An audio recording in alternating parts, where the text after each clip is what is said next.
तो स्वागत है आप सभी का हमारे छोटे से परिवार रेलवे एग्जाम्स गुरुकुल में।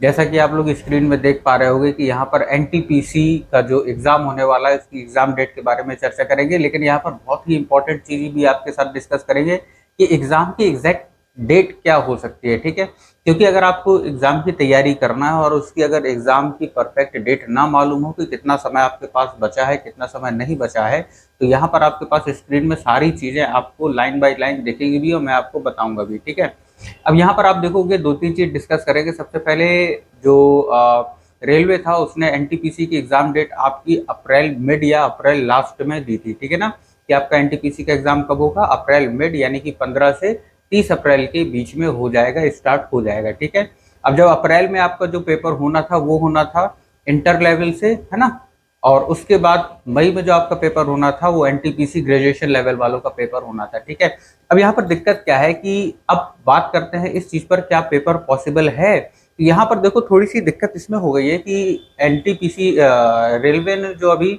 एएलपी का पेपर करवाया था मेंस का, वो पेपर एएलपी ठीक से नहीं करवा पाई थी। ठीक है ना, यानी कि आप ये मानो कि रेलवे बॉडी ने एएलपी का पेपर जो मेंस का था उसे प्रॉपर तरीके से कंडक्ट नहीं करवाया, पूरी तरह से मिसमैनेजमेंट इनका सामने आया है। ठीक है, अब अगर एएलपी मेंस का पेपर हो जाता, ठीक है, साथ साथ में टेक्नीशियन का भी पेपर हो जाता, तब फिर उम्मीद थी कि अप्रैल लास्ट तक आपका एनटीपीसी का पेपर स्टार्ट हो जाता, लेकिन ऐसा हुआ नहीं है ना।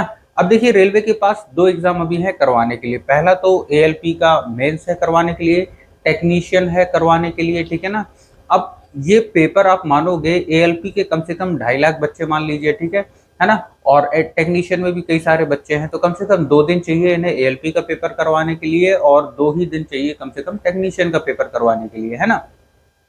अब बात करते हैं एनटीपीसी के बारे में। अगर एग्जाम अप्रैल में नहीं होता है, जो कि उम्मीद है, यानी कि मतलब पॉसिबल ही नहीं है, एग्जाम में कैसे करवा लेंगे, एग्जाम में अप्रैल में करवाने का पॉसिबल ही नहीं है, चांस ही नहीं बन रहा है। ठीक है, अब अगर एग्जाम अप्रैल में होने के पॉसिबल नहीं है तो फिर कब हो सकता है आपका एग्जाम। ठीक है, अब देखिए रेलवे इस समय काफी स्पीड में काम कर रहा है। ठीक है, हाँ, मिसमैनेजमेंट, जब कोई एजेंसी या जब कोई एकेडमी मान लीजिए, एजेंसी मान लीजिए, पहली बार इतनी तेजी से पेपर करवाने की, इतनी तेजी से प्रोसेस करती है, कोशिश करती है, तो कहीं ना कहीं थोड़ी सी गलतियां हो जाती हैं। ठीक है, तो इसमें कोई बुरा मानने की बात नहीं है कि एलपी का पेपर कैंसिल क्यों हुआ, ठीक है, और पेपर होने में लेट क्यों हो रहा। पहले तो कम से कम 10-10 साल लेट हो जाता था, या 4-4 साल 5-5 साल पेपर लटके रहते थे एक पेपर कंप्लीट करवाने में। ठीक है, लेकिन यह उम्मीद इस बार कम से कम है कि इस मतलब काफी तेजी से काम हो रहा है। ठीक है, अब देखो ऐसा है कि एनटीपीसी का जो आपका पेपर है अप्रैल में पॉसिबल बिल्कुल भी नहीं है, तो कब पॉसिबल है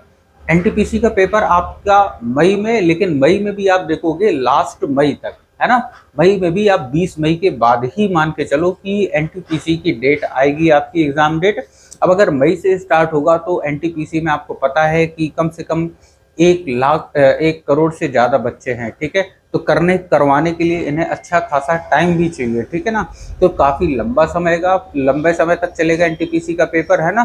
और होगा कब, स्टार्ट कब होगा, आपको टारगेट डेट क्या लेके चलना है, 20 मई आपको टारगेट डेट लेके चलना है ना। अब जब पहले इसमें आप देखोगे एनटीपीसी में सबसे पहले ये कंडक्ट करवाएंगे एनटीपीसी का जो 10+2 लेवल से जितने लोगों ने भी पेपर डाला है, फॉर्म भरा है, सबसे पहले उन पर फोकस किया जाएगा, क्योंकि भीड़ सबसे ज्यादा वहीं पर है। ठीक है, उसके बाद आपका जो दूसरा फेज होगा, दूसरे फेज में आपको एनटीपीसी ग्रेजुएट लेवल का आपको दिखेगा कि एनटीपीसी ग्रेजुएट लेवल के पेपर एनटीपीसी 10+2 के पेपर कंप्लीट होने के बाद होंगे। हाँ, इसमें ये बात रहेगी कि दोनों पेपर के बीच में चाहे वो 10+2 का हो या ग्रेजुएशन का हो, कोई भी गैप आपको नहीं मिलेगा। ठीक है, तो आपको हो सकता है, अब देखिए पेपर कंडक्ट कैसे करवाना है, किस हिसाब से करवाना है, ये तो मतलब पूरा भर्ती बोर्ड के ऊपर ही है कि रेलवे भर्ती बोर्ड इसे किस हिसाब से कंप्लीट करवाती है ना।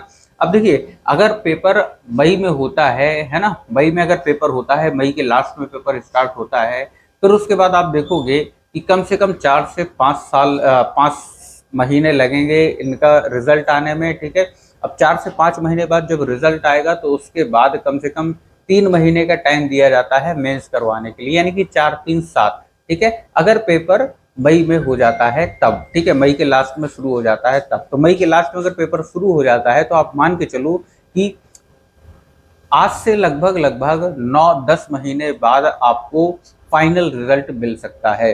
बात ठीक है ना।